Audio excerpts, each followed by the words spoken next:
The difference for me in discussing nationalism and discussing populism is that nationalism has a deep psychological dimension that populism doesn't necessarily have. Obviously, it comes out of people's minds, but nationalism is a kind of social psychology. It's based upon sentiment. It goes back to the beginnings of humankind, identifying with somebody beyond yourself, beyond your family, then beyond your tribe, beyond your kin group.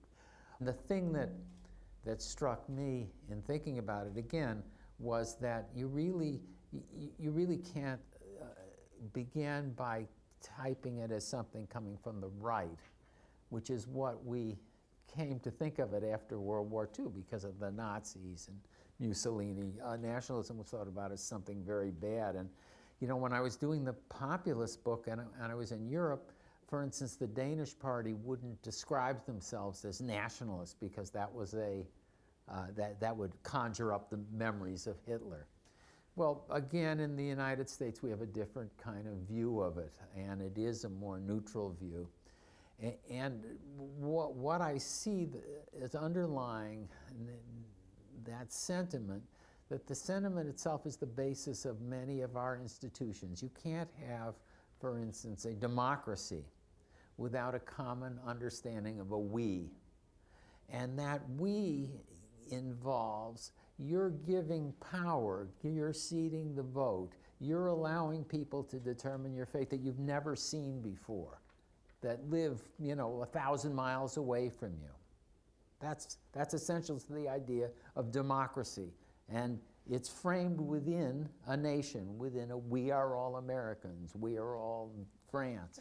If you think again of the modern welfare state or of social democracy in Europe, that involves people's willingness to pay taxes.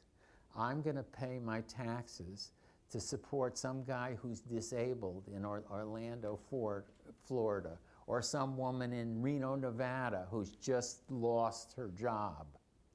Now, I've never met those people. So the whole idea of a modern welfare state, again, is based upon this sense of a common nationality. When that starts to break down, when you have people saying, well, these people aren't really Americans. They don't really belong there, but we're paying taxes to support them. And they're voting, but they shouldn't be voting. When that happens, then obviously it's happened in a lot of countries in Europe. Or when you have a sign of separatism where people say, well, we're Catalans, we're not really Spanish, then democracies, then nations begin to break down. And we're sort of in the beginning. We're seeing those fissures, and they really began in the United States in the 80s, and they're increasing, and we have this sense of a breakdown. And the breakdown, again, is a breakdown of this common nationality, of this we.